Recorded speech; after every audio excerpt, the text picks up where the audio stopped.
জনাইছো। Central committee কাৰ্যনিৰ্বাহী সভাৰ সিদ্ধান্ত মৰ্মে গোলাঘাট জিলা সমিতিৰ অধিবেশন 14 তাৰিখে পুৱতি সাহিত্য সভা আমার বোকাঘাট ভবনত হৈ গল আর তাতে আমার 28 জনীয়া আশা গোলাঘাট জিলা সমিতি আমি গুটগুটীয়া টিম এখন গঠন কৰিছো আৰু সেই 28 জনীয়া টিম আজি সৰুপথাৰ হাকা সাহিত্য ভবনত শপত গ্ৰহণ হৈ গল আৰু এই শপত গ্ৰহণ কাৰ্যসূচীত আমাৰ সৰুপথাৰ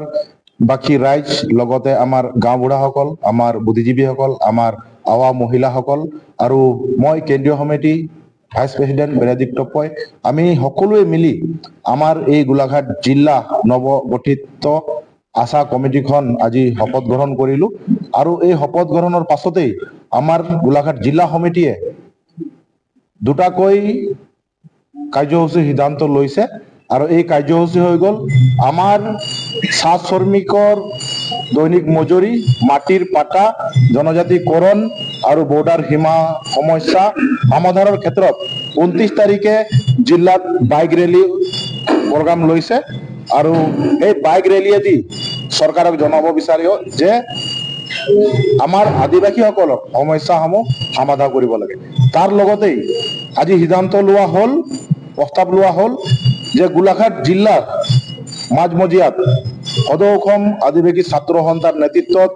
বিভিন্ন দল সংগঠনৰ নেতৃত্বত বিভিন্ন সমাজ সেৱাৰ নেতৃত্বত আমাৰ চাহ শ্ৰমিকসকলৰ সহায় সহযোগ সকলো আদিবাসী দল সংগঠনৰ নেতৃত্বত সহযোগত আমি মাছ গেদাৰিং গণ সমাৱেশ ডিচেম্বৰৰ 20 তাৰিখে লৈছো আৰু সেই মাছ গেদাৰিং গণ সমাৱেশৰ যোগেদি আমি চৰকাৰক জনাব বিচাৰো যদি বিজেপি চৰকাৰখনে 26ৰ আগে আমাৰ জনজাতিকৰণ আদিবাসীসকলৰ মাটিৰ পাটা চাহ শ্ৰমিকৰ দৈনিক মজুৰি 551 টকা আৰু আমাৰ বৰ্ডাৰ সীমা সমস্যা যদি সমাধান নকৰে তেতিয়াহ'লে আমি 26ত আদিবাসীসকল আদিবাসী ছাত্ৰ সন্থা আদিবাসীসকলৰ বিভিন্ন দল সংগঠন 26ৰ নিৰ্বাচনত প্ৰতিভূতৰ দিবলৈ আমি সাজু হৈছো। যদি চৰকাৰখনে আলোচনা মাধ্যমেৰে আমাক যদি আমাৰ সমস্যাসমূহ সমাধান নকৰে তেতিয়া আমি আদিবাসীসকলৰ কাষ চাপিম গাঁৱে ভূঞে নগৰে চহৰে সমাজে মন্দিৰে গীৰ্জাই আমি বাগানে দাফাই গৈ পেলাই বুজাম যে এই চৰকাৰখনে চিৰিফ ভোটৰ অংগ কৰে আৰু আদিবাসীসকলৰ সমস্যা সমাধান নকৰে। গতিকে এই চৰকাৰখনক ভোট নিদিব লাগে বুলি আমি আদিবাসী ৰাইজক চাহ শ্ৰমিকসকলক বুজাম। গতিকে চৰকাৰখনক আমি এই শপত গ্ৰহণ সভাৰ পৰাই আমি ক'ব বিচাৰো যে আপোনালোকক আদিবাসীসকলে জিকাই থাকিব ভোট দি থাকিব কিন্তু আপোনালোকে আদিবাসীৰ যিবিলাক মুখ্য সমস্যা জনজাতিকৰণ মাটিৰ পাট্টা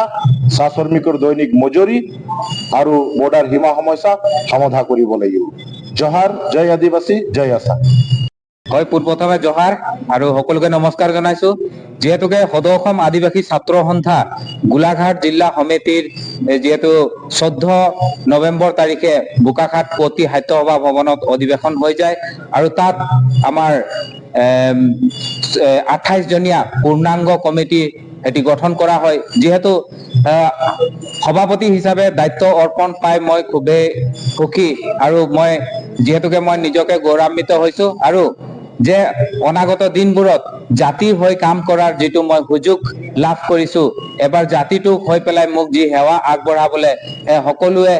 সমৰ্থন কৰি পেলাই যিটো দায়িত্ব দিছে গতিকে মই সদৌ অসম আদিবাসী ছাত্ৰ সন্থা গোলাঘাট জিলা সমিতি হৈ পেলাই মই সকলোকে ধন্যবাদ জ্ঞাপন কৰিছো, সকলোৰে সহায় সহযোগিতা কামনা কৰিছো। আৰু যিহেতুকে আমাৰ 15 তাৰিখে ৰাষ্ট্ৰীয় শ্বহীদ বীৰ বিৰছা মুণ্ডাৰ জন্ম জয়ন্তী বোকাখাটতে আয়োজন কৰা হৈছিলে আৰু লগে লগে আমি তাতে সিদ্ধান্ত লোৱা হৈছিলে যে আমাৰ শপত গ্ৰহণ কাৰ্যসূচীটো সৰুপথাৰ সাহিত্য ভৱনত কৰা হ'ব বুলি পেলাই আমি তাতে প্ৰস্তাৱ লোৱা হৈছিলে আৰু আজি যিহেতুকে আমাৰ সৰুপথাৰ সাহিত্য ভৱনত আমি এই শপত গ্ৰহণ কাৰ্যসূচী ইতিমধ্যে সমাপ্ত হৈছে আৰু ইয়াত আমাৰ চেন্ট্ৰেল কমিটিৰ বিষয়ববীয়া উপস্থিতিত আজি আমাৰ শপত গ্ৰহণ কাৰ্যসূচীটো সম্পন্ন হৈছে আৰু যিহেতুকে আমি আমাৰ লক্ষ্য আৰু উদ্দেশ্য আমি দেখিবলৈ পাইছো যে আমাৰ যিহেতু আদিবাসীসকলক যি ধৰণে আমাক প্ৰতাৰণা কৰি আছে চৰকাৰখনে যি ধৰণে আমাক মানে কি অৱহেলিত কৰি আছে আপোনালোকে সকলো জ্ঞাত যে আমাক যিখিনি আমাৰ জন্মগত অধিকাৰৰ পৰা বঞ্চিত কৰি ৰাখিছে আমাক ভূমি পট্টাৰ পৰা বঞ্চিত কৰি ৰাখিছে বিভিন্ন সমস্যাবোৰ আমাৰ যিখিনি আমাৰ পাবলগীয়া সেইখিনি বস্তুৰ পৰা আমাক বঞ্চিত কৰি ৰাখিছে কাৰণ এইখন চৰকাৰক আমি মানে ইয়াৰ পৰা ধিক্কাৰ জনাইছো যিহেতুকে চৰকাৰখনে আমাক কিয় ইমান অৱহেলিত কৰিছে আৰু আমি দেখিবলৈ পাইছো যে আমাৰ গোলাঘাট জিলাখনত আমাৰ মানে খুব প্ৰভাৱশালী নেতাসমূহ আছে আৰু মন্ত্ৰী এমএলএ সমূহ আছে তথাপিও কিন্তু আমি বাৰংবাৰ দেখি পাওঁ আমাৰ বৰ্ডাৰ সীমা সমস্যাটো সেইটোত কিন্তু আমি খুব দুখ পাইছো আৰু ইয়াত এটা ফোন কৰিলে ইমান প্ৰভাৱশালী নেতা তথা মন্ত্ৰী এমএলএ সকল থকা সত্ত্বেও এই ধৰণে আমাৰ আদিবাসীসকলে ভুক্তভোগী হৈ আছে সেইটো কাৰণে কিন্তু আমি দুখ পাইছো আৰু সদৌ অসম আদিবাসী ছাত্ৰ সন্থা যিহেতুকে আপোনালোকে গম পাইছে যে এতিয়া গোলাঘাট জিলাখনত যিটো নৱগঠিত যিটো কমিটি হৈছে এইটোত কিন্তু আমি সম্পূৰ্ণভাৱে আমি চৰকাৰে যেতিয়ালৈকে আমাৰ সমস্যাসমূহ পূৰ্ণ নকৰে কিন্তু আমি সম্পূৰ্ণ ধাৰাবাহিকভাৱে বিৰোধিতা কৰি যাম এইটো আমি কিন্তু আজি এই সৰুপথাৰ সাহিত্য ভৱনৰ পৰাই আমি সকীয়াই দিছো আৰু অনাগত দিনত তেওঁলোকৰ হুঁচিয়াৰ হবলৈ আমি অনুৰোধ জনাইছো যিহেতুকে আমাৰ দাবীসমূহ তেওঁলোকে যি আমাৰ জন্ম অধিকাৰৰ পৰা বঞ্চিত কৰি ৰাখিছে আমি প্ৰথম আৰম্ভণি আমি গোলাঘাট জিলাৰ পৰাই আমি সেইটো কিন্তু আমি আৰম্ভ কৰিম বুলি পেলাই আজি এই আপোনালোকৰ চেনেলৰ যোগেদি আমি অৱগত কৰিছো জয় জোহাৰ জয় আদিবাসী ধন্যবাদ খুব গৌৰৱেৰে ক'ব বিচাৰিছো পোনপ্ৰথমে অসমবাসী ৰাইজক আৰু গোলাঘাটবাসী ৰাইজক আমি সদৌ অসম আদিবাসী ছাত্ৰ সন্থা গোলাঘাট জিলাৰ তৰফৰ পৰা উলগুলাম জোহাৰ জনাইছো আমি সদৌ অসম আদিবাসী ছাত্ৰ সন্থা নৱনিৰ্বাচিত যি সমিতিখন মই শ্ৰী ডেভিড ধানোৱাত যি সদৌ অসম আদিবাসী ছাত্ৰ সন্থাৰ জিলা সমিতিৰ কাৰ্যকৰী সভাপতি হিচাপে মোক নিৰ্বাচিত কৰিলে তাৰ কাৰণে মই ঈশ্বৰক ধন্যবাদ দিছো আৰু মই আপোনালোকক কথা দিছো সদৌ অসম আদিবাসী ছাত্ৰ সন্থাই যিবিলাক মন্তব্য তুলুঙা মন্তব্য মন্ত্ৰী এমএলএ বিলাকে আমাক আগবঢ়াই আছে যিবিলাক আমাক যি সোশ্যাল মিডিয়াত যিবিলাক আমাক কাপোৰ খুলি দিম লাংটা কৰি দিম আমাক আমুক কৰি দিম বুলি কৈছে সেই সোশ্যাল মিডিয়াত যিবিলাক মানুহে শৰ্ট ভিডিঅ' বনাইছে বা ব্লগ ভিডিঅ' বনাইছে তেখেতসকলক সদৌ অসম আদিবাসী ছাত্ৰ সন্থাৰ পৰা তীব্ৰ গৰিহণা দি ক'ব বিচাৰিছো তেখেতসকলে যেতিয়া এনেকা ভিডিঅ' নবনাব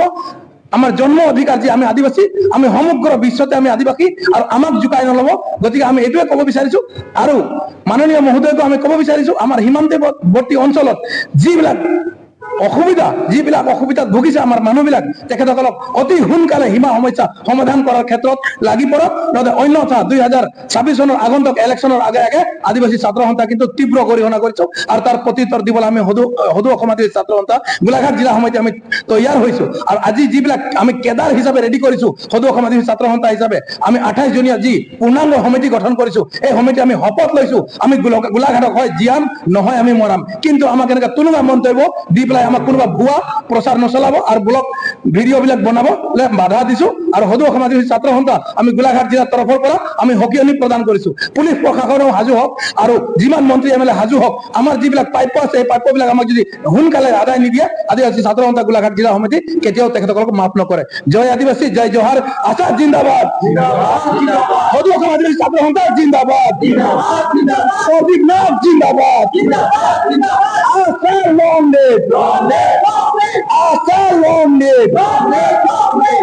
আমাৰ দাবি 551 টাকা আমাৰ মজুৰি দিবই লাগিব আদিবাসী জিন্দাবাদ জাগি যা জয় জোহাৰ।